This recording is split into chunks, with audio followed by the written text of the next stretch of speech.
Welcome back to the 17 News at Sunrise podcast, where we share your news on your schedule. Working in the spirit of the Golden Empire, this is 17 News at Sunrise. Good morning. Right now at 5, Kern Public Health opens up vaccine eligibility to anyone 16 and up, becoming one of the first in the state to do so. And it set off a Twitter storm overnight, why so many people are talking about Bakersfield online.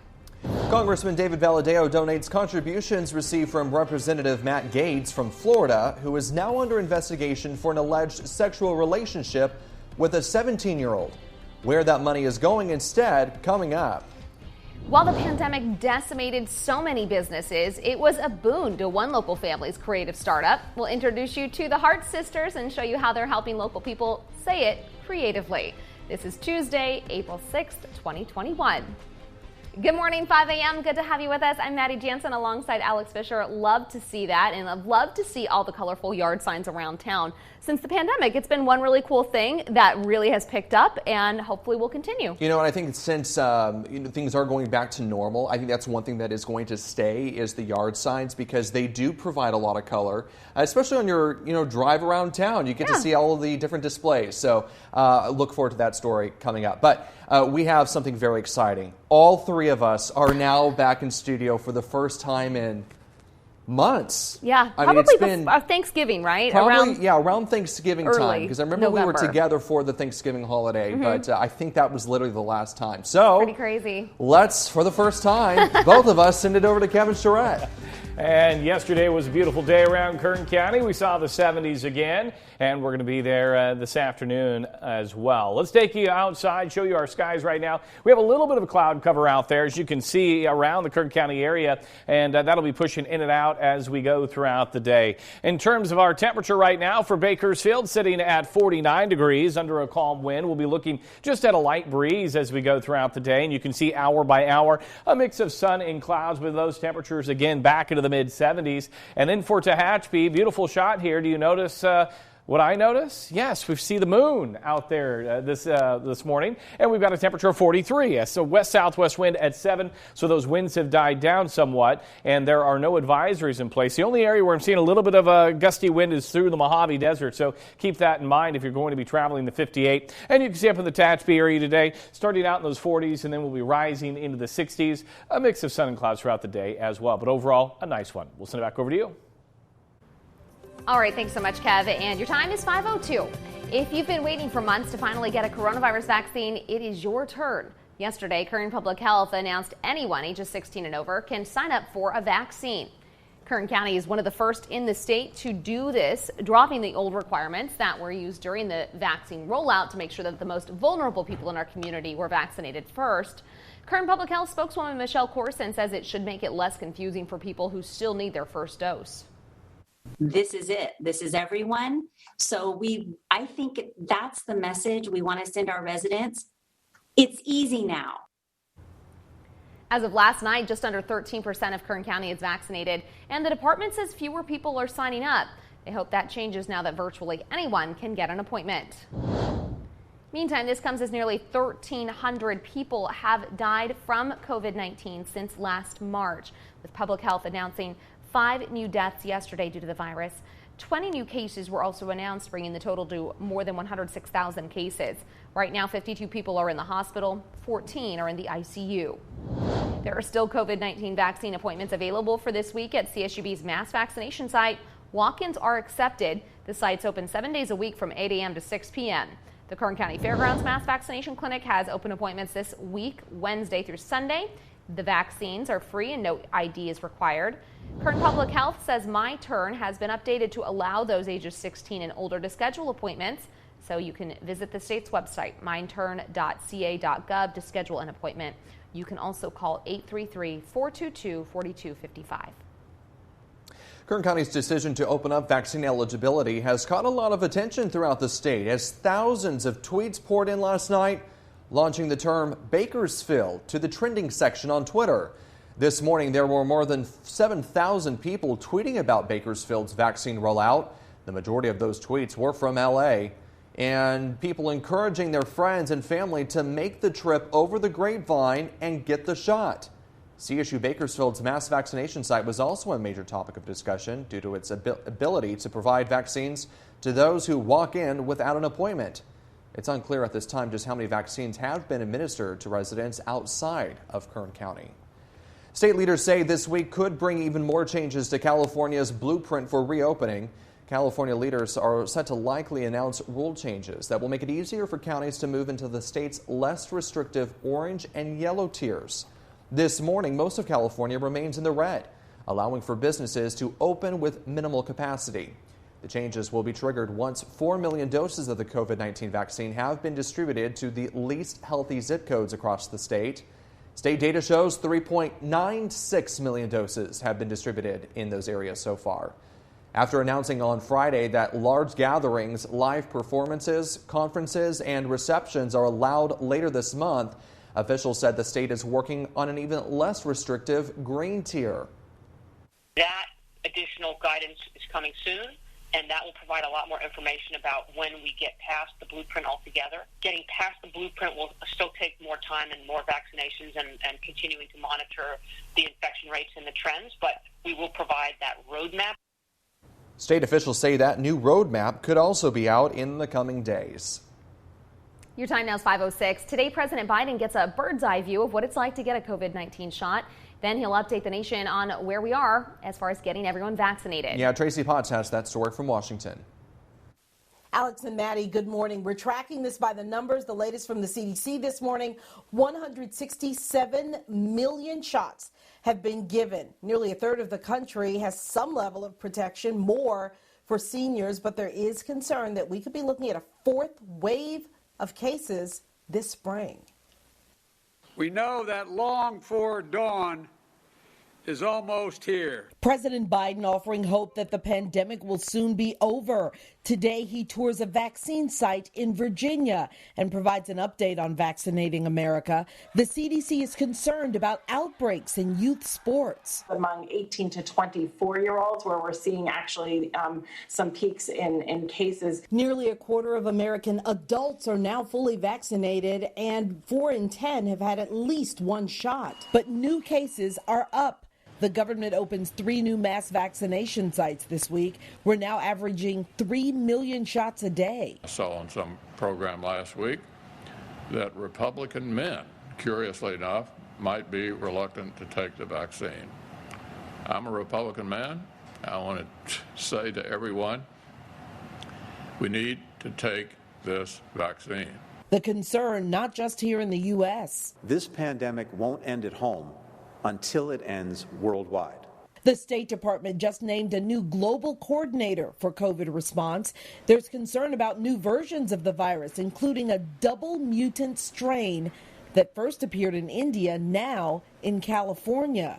Meantime, we're seeing record travel. Schools and Broadway are reopening. Oh, yes, I have been waiting for this for over a year. And stadiums are coming back to life as America yearns for life back to normal. Despite concerns about another wave of coronavirus this spring, Dr. Anthony Fauci says we're probably not looking at another lockdown. Tracy Potts, 17 News. Time now is 5:08, and in sports news, all eyes were on last night's historic title game as Baylor took down undefeated Gonzaga to win the 2021 Ncaa championship. Baylor dominated the game from the first tip as they ran away with the win 86-70, snapping the Bulldogs' bid at perfection. After running to a 19-point lead early, the Bears never let Gonzaga get any close than 9. It is the first men's basketball title in school history. It's also the first wire-to-wire win in the national championship game since UConn in 2014. I thought we were really on a mission to make the most of it. If we had lost, we wanted to have no regrets. We wanted to leave it all on the table. There's usually some luck that goes into that, and we didn't even have to be lucky because our guys were so dominant this entire tournament. And welcome back here at 519. In Minneapolis, remarkable testimony yesterday at the murder trial of Derek Chauvin. The chief of police condemning his former officer for holding George Floyd down with a knee to his neck. Gabe Gutierrez reports. Thank you, sir. He's the most high-profile witness of the trial so far. Minneapolis Police Chief Madera Arredondo did not mince words. I absolutely agree that violates our policy. Arredondo, the city's first black police chief, eviscerated Derek Chauvin, the officer he fired for kneeling on George Floyd's neck for about 9.5 minutes. Once there was no longer any resistance, and clearly when Mr. Floyd was no longer responsive and even motionless, to continue to apply that level of force to a person proned out, handcuffed behind their back, that in no way, shape, or form is anything that is by policy, is not part of our training, and it is certainly not part of our ethics or our values.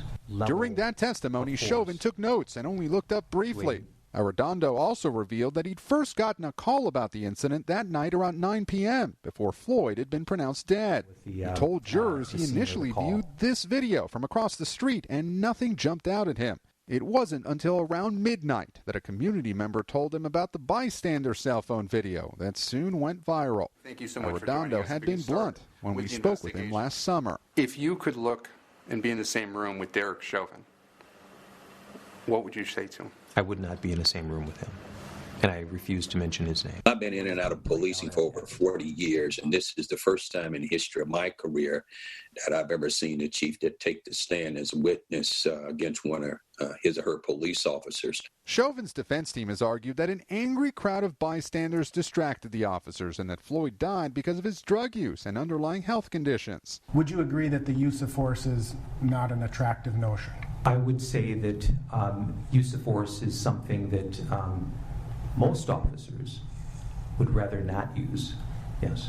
The ER doctor who pronounced Floyd dead told the jury that he believed Floyd died not from drugs, but from a lack of oxygen. Is there another name for death by oxygen deficiency? Asphyxia. A crucial debate in this trial that both sides will keep arguing when the county medical examiner testifies, possibly later this week.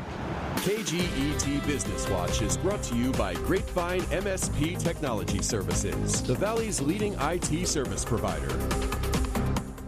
Welcome back. Your time now is 5:24, and unemployment remains stubbornly high. And for those looking for work, 3/4 say they are having trouble finding work they want. According to a survey by staffing firm PeopleReady, 3 out of 4 people who are seeking jobs still are trying to find the right job. Nearly 60% of them are looking for full-time work, with some relief from the latest round of stimulus checks and tax refunds. PeopleReady says now is the perfect time for job seekers to take temporary work while continuing to look for that perfect job. COVID-19 drove record coffee consumption at home, according to the Spring National Coffee Data Trends survey. 85% of coffee drinkers have at least 1 cup of joe at home, up 8% since January of last year.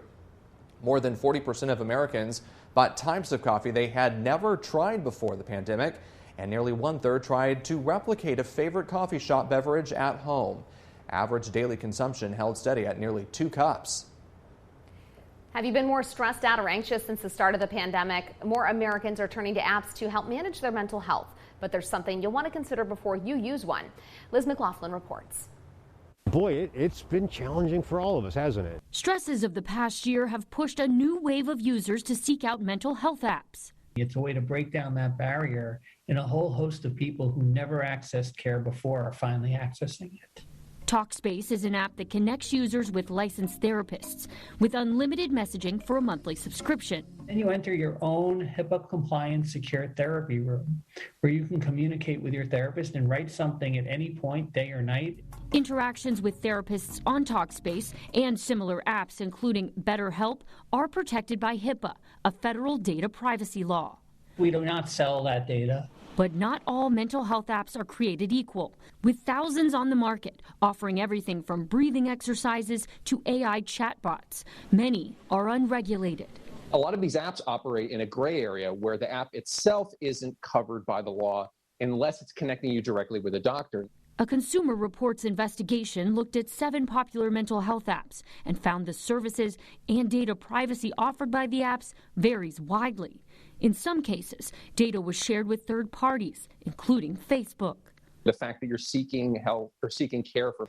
The pandemic heavily affected family and locally owned businesses, but one local family dealt with a boom in business like no other during this time. 17's Eliana Capian has more. Eliana? Families stick together and hope for the best. And for the Hart sisters, their sign business started off as a hobby through the pandemic, but it became a way to spend time with loved ones and spread joy to a community during one of the darkest years known. Amy and Allison are sisters, best friends, in-laws, and creative business owners. Together 4 years ago, they were inspired by Amy's son Jacob to create their yard sign business, Say It Creative. My son wasn't expected to live past the age of 1, and so every birthday that we get to have with him is special. And he just turned 20 just this past month, and we have wanted to make a big deal about every birthday. It's no surprise when the pandemic hit, their heart went out to all the individuals wanting to celebrate life's precious moments. The Hart sisters say they didn't want to take life celebrations for granted. Oh my word, it just grew overnight. We had 2 signs, I think, total we did last February. And that was super exciting for us. We're like, yay, we have 2, you know? And then in March, it went to probably 50 we did. And then April, we were closer to 300 signs we did. And it just kept going from there. By May of last year, the sisters had up to 500 orders that month alone. And to this day, they have filled over 2,500 orders for birthdays, graduations, baby showers, and welcome home signs. Some of the most special ones that we have done are the welcome home, the ones that have come home from the hospital after chemo treatments, or the kids that have been really sick with terminal illnesses, because I've walked that road. I've lived through that with my son, and to be able to bring joy to a family and the celebration of that kid coming home is a really big deal. Sorry. Every single order handled and taken personally. And to know how those parents feel, and to come home to a yard decorated, and just the joy of getting to bring that child home is such a gift. So those ones are really special to me because they're really personal, and of course the birthdays too, because every birthday we get with our son is one we didn't know that we would have. The Hart sisters are so appreciative to the Bakersfield community for helping them spread. Working in the spirit of the Golden Empire, this is 17 News at Sunrise. The 17 News at Sunrise podcast is a production of KGET and Nexstar Media Group. For more on all of the headlines in today's show, head to kget.com.